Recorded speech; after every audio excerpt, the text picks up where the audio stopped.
se nos pide agregar las expresiones racionales y también indicar el dominio. Al observar algunas de las fracciones, observe que no tenemos un denominador común.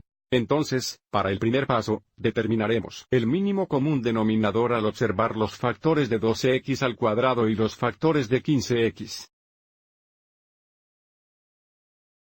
La factorización prima de 12 es 2 veces 3, por lo que escribiremos 12x al cuadrado como 2 veces 3 veces x. Y luego para 15x, porque la factorización prima de 15 es 3 veces 5, escribiremos 15x como 3 veces 5 veces x.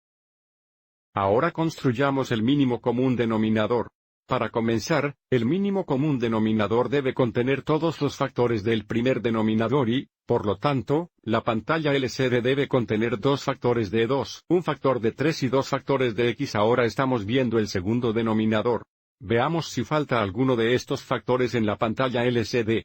Tenga en cuenta que ya tenemos un factor de 3. También tenemos un factor de x, pero no tenemos un factor de 5 en la pantalla LCD, lo que significa que necesitamos un factor de 5 en la pantalla LCD. Observe ahora todos los factores de ambos denominadores. Se enumeran en la pantalla LCD. Entonces este producto es el mínimo común denominador. 2 veces 3 veces 5 es igual a 60 y, por lo tanto, la pantalla LCD es 60x al cuadrado. Para el siguiente paso, escribiremos ambas fracciones como fracciones equivalentes con el denominador de 60x al cuadrado. Entonces para comenzar tenemos 5 años. Dividido por 12x al cuadrado. Más 2 y dividido por 15x. Y divided by 15x. Mirando la primera fracción, para escribir una fracción equivalente con el denominador de 60x al cuadrado, multiplicamos el numerador y el denominador por 5. Porque 12x al cuadrado por 5 es 60x al cuadrado. Ahora mirando la segunda fracción, para escribir una fracción equivalente con el denominador de 60x al cuadrado, luego multiplicamos el numerador y el denominador por 4x. Porque 15x por 4x es igual a 60x al cuadrado. Observe ahora que ambos denominadores son 60x al cuadrado, por lo que ahora podemos agregar los numeradores. Aquí tenemos 25 años. Además, esto debería ser 8 si.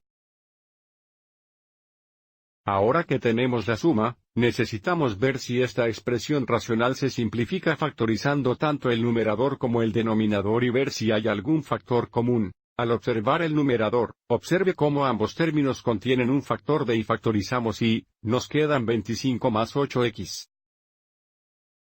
Dejaremos el denominador como 60x al cuadrado. Observe cómo, en forma factorizada, no hay factores comunes entre el numerador y el denominador y, por lo tanto, podemos expresar la expresión racional en cualquiera de estas dos formas. También necesitamos establecer el dominio, por lo que comenzamos con todos los números reales, y excluimos los valores que hacen que el denominador sea igual a 0.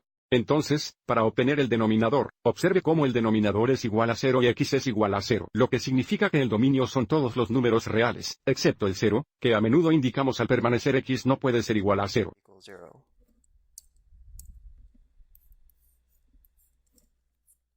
Espero que hayas encontrado esto útil.